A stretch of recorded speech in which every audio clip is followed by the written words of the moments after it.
따라서 엘리사벳의 잉태. 이 엘리사벳이라고 하는 여자가 임신을 못하다가 정말 하나님의 은혜로 임신을 하고 5달이 됐다. 5달 동안 숨어 있으며, 누가복음은 특징이 한 가지 있는데, 그 조서를 쓰는 것과 같이 사실에 입각해서 또 역사적인 그 내용들을 이렇게 기록해 가면서 썼다. 뭐 가령 헤롯 때, 뭐 가이사 아구소 때, 혹은 여기는 5달째, 또 6달에 뭐 이렇게 달수를 표시하면서 아주 굉장히 자세하게 쓰고 있는 걸 알 수 있습니다. 그러니까 이 5달 동안 숨어 있으며, 그 밑에 지금 천사 가브리엘이 마리아에 갈 때는 6달째. 그러니까 5달 동안 지금 엘리사벳이 숨어 있고 6달째 가브리엘 천사가 마리아에게 갔다. 이게 시간을 얘기하는 겁니다. 시간. 임신 5개월째까지 엘리사벳이 숨어 있었다. 이 친족이기 때문에 만약에 안 숨어 있었으면 마리아가 알았을 거 아니에요. 그리고 뭐 난리가 났을 겁니다. 엘리사벳이 임신을 했대. 그러고 막 뭐 물론 기쁜 소식이죠. 뭐 아이를 못 낳던 여자가 노산을 이렇게 했는데, 그것도 할머니 할아버지 돼가지고 이게 웬일이냐.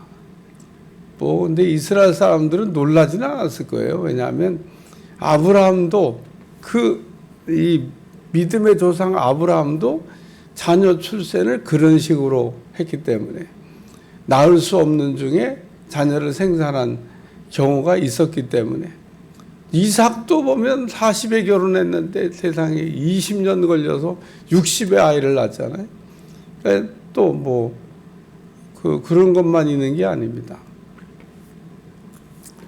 그래서 그 사무엘도 뭐 자식을 못 낳다가 자식을 이렇게 낳았는데, 하여튼 뭐 성경에 그 특이한 방법으로 이렇게 좀 사람들의 그 생각과 달리 이제는 안 된다. 그럴 때 하나님이 되게 하신 거니까 얼마나 참 놀라워요. 근데 이 엘리사벳도 잉태하고 5달 동안 숨어 있으며, 그동안 뭐 엘리사벳이 얼마나 그 평생 살아오면서 마음고생을 많이 했겠어요. 아이를 못 낳는 그거에 대해서 온 스트레스는 뭐 말로 다 할 수가 없었을 겁니다. 오늘날은 뭐 그게 자녀 생산이 좀 이렇게 뭐 이런저런 이유로 안 돼도 그 옛날처럼 그렇게 어렵지는 않습니다만은 이 당시에는 어려웠어요. 사가랴와 엘리사벳이 믿음 생활 잘하는 것 같은데, 뭐 특별하게 뭐 신앙생활을 못하는 것도 아니고 불경건하게 사는 것도 아니고 그렇다고 죄짓고 사는 것도 아닌데 자녀 생산만 안 되는 겁니다. 다른 건 다 되는데 그것만 안 돼. 이해가 안 되는 일입니다. 네. 이 이해가 안 되는 일이 이제 여기 보면 이해가 되는 일로 지금 바뀌어가고 있습니다. 그러니까 오늘 우리는 신앙생활을 해나가면서 신앙의 중간평가는 하지 마라. 우리는 너무 조급해서 그냥 초등학교 들어가면 1등 해야 돼. 내 아들, 딸이. 그러면 남의 집 아들, 딸은 몇 등 해야 되는데 다 1등 해야 돼. 그러면 남의 집 아들, 딸들은 그럼 몇 등 해야 되냐고. 내 집 아들, 딸이 1등 해야 돼요. 우리는 인생을 이렇게 길게 봐야 되는데, 내 아들, 딸은 1등 해야 돼요. 그럼 뭐, 모든 집에 부모가 다 1등 해야 된다고 그러니? 그래서 하다가 이제 나라에서 도저히 안 되겠으니까 초등학교 때는 성적표를 없애버리자. 그건 아주 잘한 것 같아요. 성적표가 없어요. 왜냐하면 그때는 그냥 마음껏 뛰놀고 편안하게 자라라고 하는 의도인데, 그래도 보면 초등학생들이 불쌍해요. 뒤에다 무슨 지가방 가득 하나 들고 학원 갔다, 또 저 학원 갔다, 또 저 학원 갔다. 해가 그냥 별 보기 운동 하지 말라고 아침에 별 보고 나와가지고 별 보고 들어가. 참. 그냥 팍, 물론 뭐 태권도 학원 같은 데 가면 막 뛰는 거지만, 태권도 학원 다 보내는 것도 아니잖아요. 그러니까 그것도 뭐 형편이 돼야 보내지. 일단 우리의 자녀들이 이렇게 길게 보면 좀 뭔가 이렇게 발육이 늦은 것 같으면 또 다른 걸 잘하는 게 있는 거고, 다른 걸 잘하면 또 못하는, 하나님은 공평하셔서 다 고루고루 주셨어요. 그러니까 자녀에 대한 기대감을 가지고, 우리 자녀는 공부 못하면 뭐 이제 과학자 되고, 과학자 안 되면 의사 되고, 의사 안 되면 뭐 사업가 되겠지, 뭐 이렇게 편안하게 아이에 대한 자존감을 자꾸 심어주면 큰 인물이 될 줄로 믿습니다. 오늘 이 엘리사벳이 잉태하고, 이게 첫 번째 말씀인데, 천사가 말한 대로 되기도 하고 사가랴가 기도한 대로 되기도 하고, 다 이렇게 된 겁니다. 사가랴가 기도한 대로 이게 응답으로 온 겁니다. 그냥 기도도 안 했는데 임신이 된 거냐? 그런 일은요, 하늘이 두 쪽 나도 일어나지 않습니다. 그러니까 안 된다는 거예요. 왜? 하나님은 구하는 자에게 주신다 그랬기 때문에. 기도를 안 하면 누구만 손해냐? 안 한 사람만 손해죠. 기도하면 누가 유익이냐? 기도한 사람만 유익인 겁니다. 그래서 오늘 우리가 기도를 이렇게 한다는 것은 굉장히 중요하고, 길게 우리의 인생을 돌아놓고 보면 와, 정말 기도한 대로 됐네, 그렇게 간증할 날이 여러분들한테 반드시 올 줄로 믿습니다. 그러니까 우리의 모든 기도 제목은 씨를 심는 것과 같다고 생각하시고, 씨를 심었으면 그게 뭐 빨리 나오는 것도 있고 늦게 나오는 것도 있지. 예.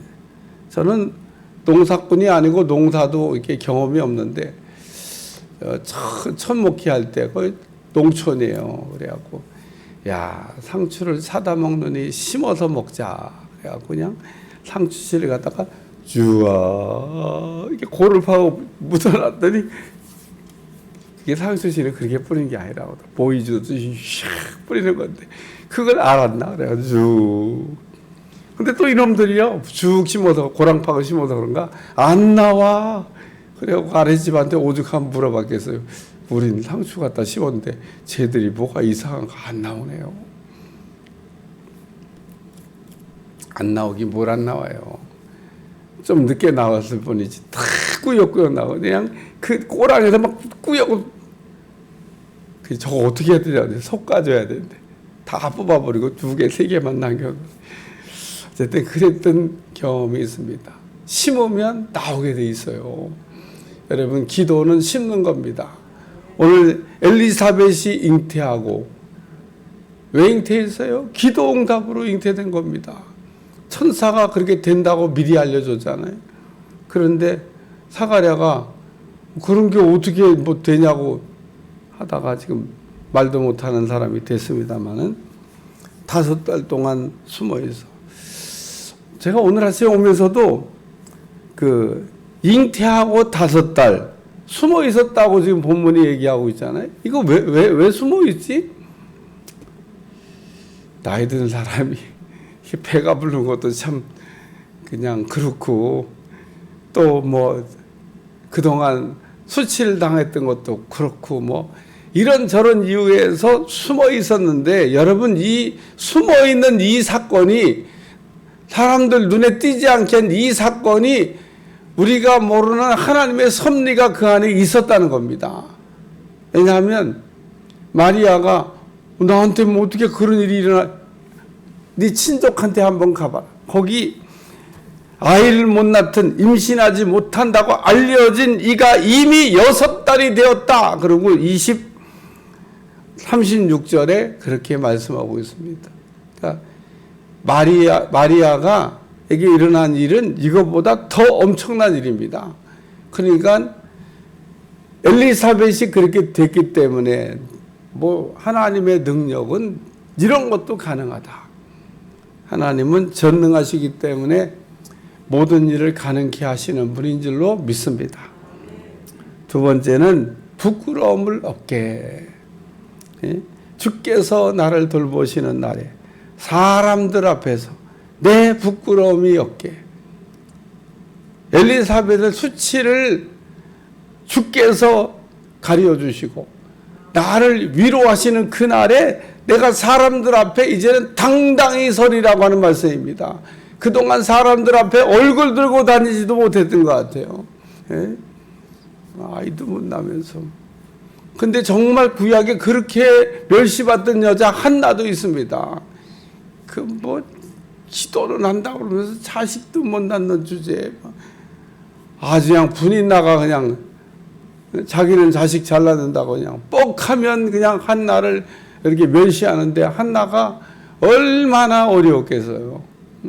자식 못 낳는 것도 어려운데 거기다가 분인나의 그 멸시, 그리고 또 그 분인나는 임신하면 그러고 다녔을 거예요. 그러고 막 배를 내밀면서 뭐라고 나는 임신했다고 아마 그러고 또 성질이 못됐으니까 분인나는 불 지르는 거 좋아하니까 그 분인나 아니에요. 불 지른다고.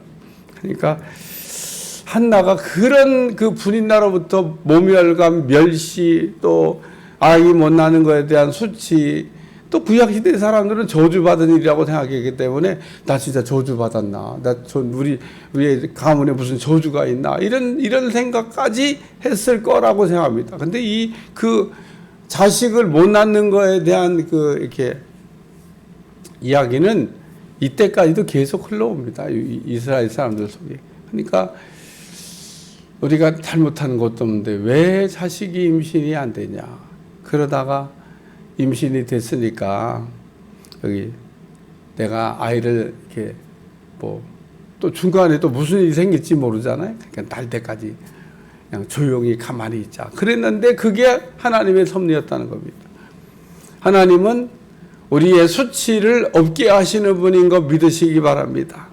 우리의 부끄러운 것들을 가려주셔서 허물이 없게. 그 내용이 구약 창세기 3장에 보면 아담과 하가 뻘거벗어가지고 무화과 나무 잎으로 어떻게 그냥 자기 몸을 가려보려고 그랬는데 안 되니까 하나님께서 짐승을 잡아갖고 가죽 옷을 입힘으로 수치와 허물을 가리게 해주셨던 것처럼 하나님은 우리의 수치와 허물을 가려주시는 분 믿으시기를 저 축원합니다. 오늘 우리로 부끄러움이 없게 하실 분이 하나님이시.